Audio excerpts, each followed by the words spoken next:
El pecado imperdonable. Continuamos con la serie de cortos esenciales, donde estamos compartiendo este maravilloso estudio denominado El pecado imperdonable.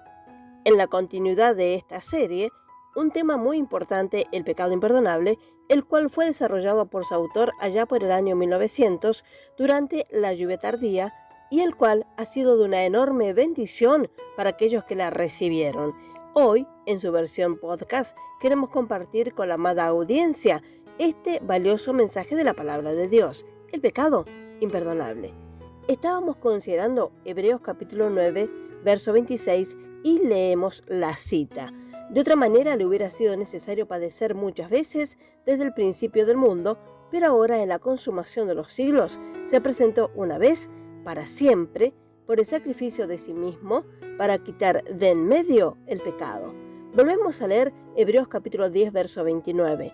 ¿Cuánto mayor castigo pensáis que merecerá el que pisoteare al Hijo de Dios y tuviere por inmunda la sangre del pacto en el cual fue santificado e hiciere afrenta al Espíritu de gracia?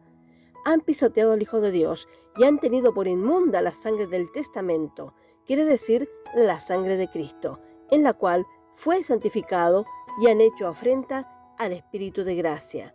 Si estas referencias se refirieron a un común decaimiento espiritual, entonces los que se vuelven al mundo jamás podrían arrepentirse y volver a obtener perdón. Desobediencia a Dios por la falta de ánimo o por haber sido vencido no es el pecado voluntario. Haciendo algo por dureza de espíritu u omitiendo de hacer lo que se debería haber hecho no es pecado voluntario.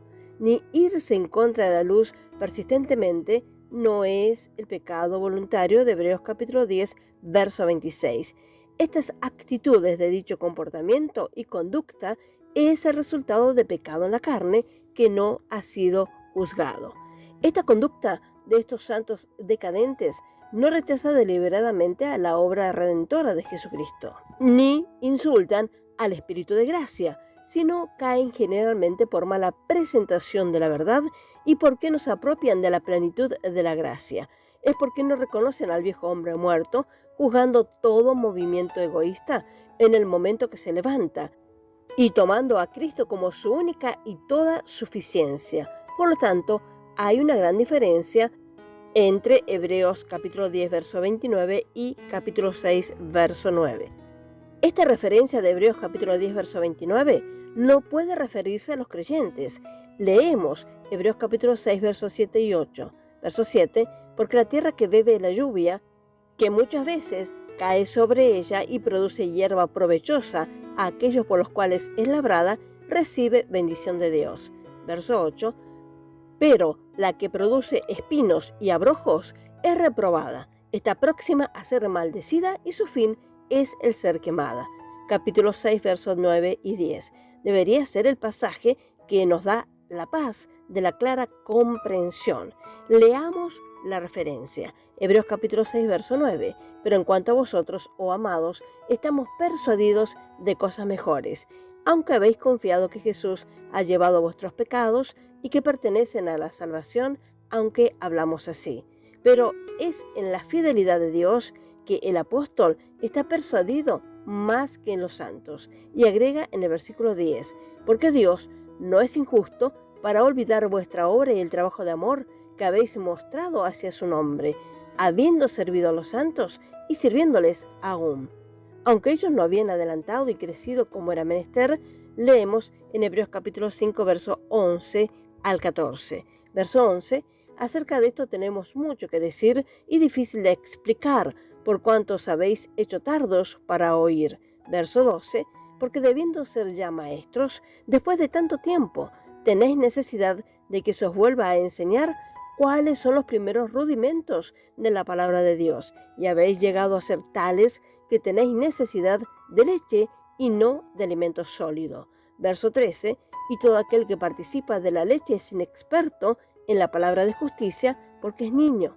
Verso 14, pero el alimento sólido es para los que han alcanzado madurez, para los que por el uso tienen los sentidos ejercitados en el discernimiento del bien y del mal.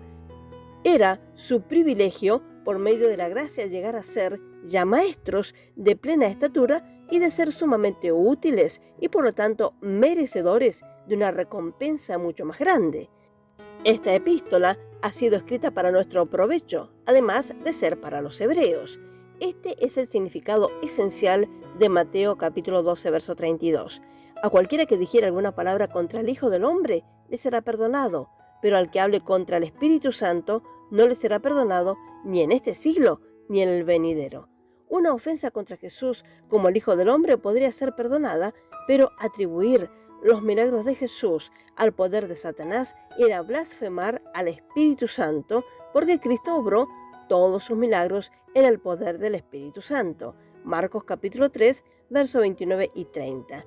Y era el rechazamiento de la redención de Cristo, porque solamente por su muerte sustituta venidera era posible hacer esos milagros. Leemos la referencia, Marcos capítulo 3, verso 29. Porque cualquiera que blasfeme contra el Espíritu Santo no tiene jamás perdón, sino que es reo de juicio eterno. Verso 30, porque ellos habían dicho, tiene espíritu inmundo.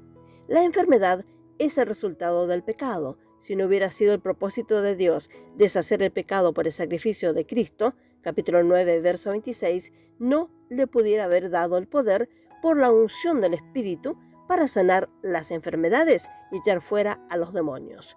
Por lo tanto, rechazar a Jesucristo de ser el único Redentor y Salvador por medio de su muerte de sacrificio es pecar voluntariamente. Este es el pecado imperdonable.